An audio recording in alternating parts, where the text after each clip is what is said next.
How much help should we give to someone who may be struggling? What's happening, Achievers? Ajit Sidhu here from Invincible Achievers. So that question, how much help should we give someone that may need our help or may not? Now, I'm just going to tell a quick story that will hit this question home.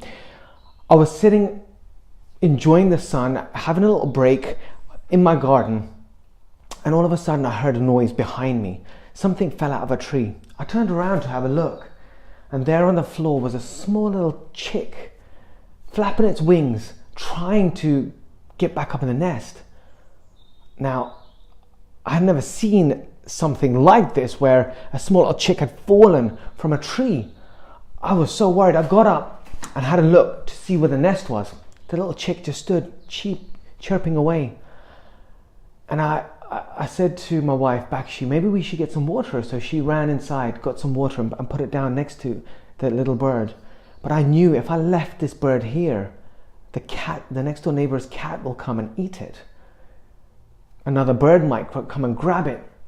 So I was in a dilemma. What do I do? Do I help this little chick that's flapping its wings that had tiny little feathers on it? Or do I just leave it and let it be? Now, instincts inside of me told me I need to help. So I went in. My wife got me a little shoebox. I covered it up with some tissue. I was just about to go out, but then I just thought, hold on. I always preach Google it. So I checked on Google what to do if you find a little chick that needs help. And on there, it actually said, if the little chick is a small little baby that has no feathers on it, then you need to help. You need to get a little shoebox. Exactly what I was doing. Get the shoebox, put down something soft and protect it. However, if the little chick has got feathers on it, it needs to be left alone. And a lot of people go out and kidnap the little bird. But the little bird is actually learning how to fend for itself, how to find food, how to learn how to fly. Close by, the parents are just watching, making sure that their little chick, the little baby, is safe and is able to protect itself. If someone comes, a predator comes, they would swoop down and protect it. But they were far away, watching to see what the baby does. Now, this is true with everything we do when it comes to our children, when it comes to our family we want to help out, when it comes to work. When initial stages of the child's life, or as someone starting off new in our company, we have to be there for them. We have to induct them. We have to tell them and show them our culture, what we do, how we believe the right things are, and hold their hand. Once they've started to get it, that's the time when we step back and let them fend for themselves. If they start struggling and we keep swooping in to save them, they will never learn. They got to make their mistakes. As long as we've done our duty, just like that little chick, when it hatched out, the mother fed it. The mother gave it food and brought the water to it. Once the chick was ready, pushed it out of the nest, and the chick was flapping around on the floor, trying to fly. But the parents were far away, watching, making sure that the chick is protected. And that's exactly the same thing that we need to do. Once we realize that we've given our support enough support, that's when we need to step back and let our children, our family members, our staff members, our team start to make decisions on their own. But that's also true for ourselves. When we start thinking, oh, no one's there to help us, maybe there is someone there to help us and they're allowing us to make the mistakes, which is amazingly helpful. Whoever that person is who's watching in the distance and coaching you, they're supporting you fully because they're allowing you to make mistakes. People don't allow anyone to make mistakes. Someone makes a mistake, everyone swoops around and saying, haha, look at you, haha, you made a mistake. Never do that again. You think, wow, I'm never doing that again, and you get up and you don't do it again. But you just missed a golden opportunity of growth. Because whatever we do, whenever we're progressing, we're always going to go down first. No one's just shot up and become successful. There was a story I heard about a little seed, a seed that wanted to become a huge tree. He looked at every single tree and said, I want to become a tree. So finally, the owner said, do you want to be a tree? Okay, let's make you a tree. And what happened? It dug it down into the ground. The seed had to go down into the ground.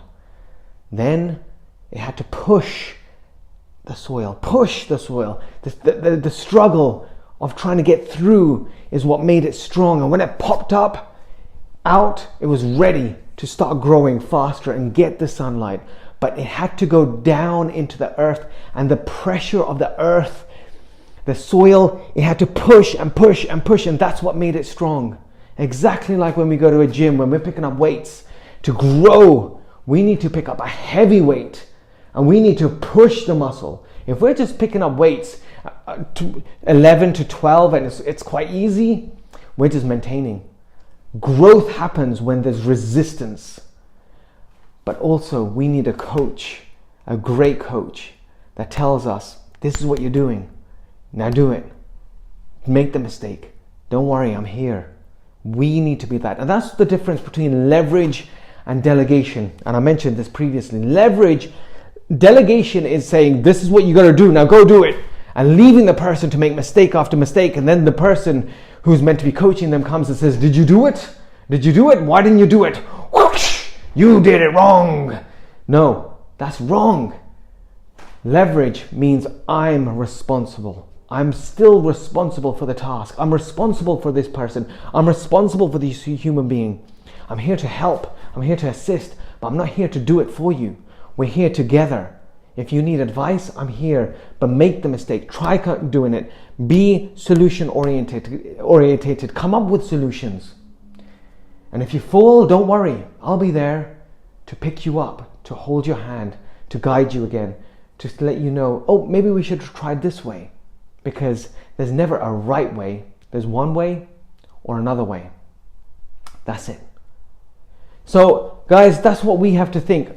Are we the coach? Are we coaching someone? If we're in a position of being a parent or a manager, a leader, we are in a position to be a coach to someone, to help someone, to guide someone, to show them the way we do it, and let the person have their own skills and ability to take over the task whilst we're still there in the distance, just like that little chick.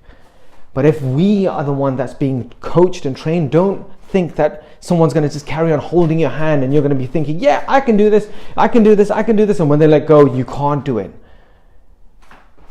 The coach will let your hand go and they'll step back and allow you to step forward.